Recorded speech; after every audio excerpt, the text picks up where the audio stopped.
America में dream career का सोचें तो जहन में वॉल स्ट्रीट या सिलिकॉन वैली का तस्वुर आता है, लेकिन जब 16 से 25 साल की उम्र के अमेरिकियों का सर्वे किया गया कि वो किस इंडस्ट्री में काम करना या अपना करियर बनाना चाहते हैं, तो मीडिया और एंटरटेनमेंट इस एज ग्रुप में सबसे ज़्यादा मकबूल करियर पाथ है। इस एज ग्रुप को जेन ज़ी कहा जाता है। जेन ज़ी के नज़दीक अहम बात यह है कि जॉब में फ्लेक्सिबिलिटी और क्रिएटिविटी यानी लचक और कुछ तख्लीक करने की गुंजाइश हो, सीखने और तरक्की के मौके हों और वो काम और ज़ाती ज़िंदगी में तवाज़ुन बरकरार रख सकें। और उनका ख्याल है कि ऐसा मीडिया और एंटरटेनमेंट के शोबे में मुमकिन है और यही वजह है कि जेन ज़ी तेज़ी से मीडिया और एंटरटेनमेंट करियर्स की तरफ जा रहे हैं। इंस्टाग्राम, टिकटॉक और यूट्यूब जैसे प्लेटफॉर्म्स की बढ़ती हुई मकबूलियत ने एक नई इंडस्ट्री तैयार की है जो क्रिएटर्स कहलाते हैं, जिनमें फ्रीलांसर्स, बिजनेस कोचेस, गेमर्स और दीगर पेशेवर अफराद शामिल हैं जो इन प्लेटफॉर्म्स पर अपने टैलेंट का इस्तेमाल करते हुए पैसे कमाते हैं। तकरीबन 57% जेनज़ियर्स ने कहा कि अगर मौका मिले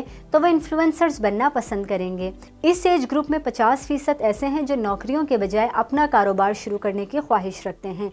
एंटरप्रेन्योरशिप की ये सोच नौजवान नस्ल की जिद्दत पसंदी, खुद मुख्तारी और उनके कुछ नया करने के जज्बे को जाहिर करता है। सर्वे में ये बात भी सामने आई है कि जेन ज़ी जल्दी जल्दी करियर तब्दील करते हैं, यानी पुरानी जनरेशन्स की तरह वो पूरी ज़िंदगी या लंबा अरसा एक करियर या जॉब में नहीं रहना चाहते। और EY की एक नई रिपोर्ट के मुताबिक तकरीबन 40% जेन ज़ियर्स के पास नौकरी के अलावा एक साइड हसल यानी छोटा मोटा काम भी है, ताकि वो सिर्फ एक नौकरी पर इन्हिसार ना करें और जल्द अज जल्द इतने पैसे कमा लें कि अपनी मर्जी से जब चाहे रिटायर हो जाएं। आपकी ड्रीम जॉब या करियर गोल क्या है? कमेंट सेक्शंस में बताएं।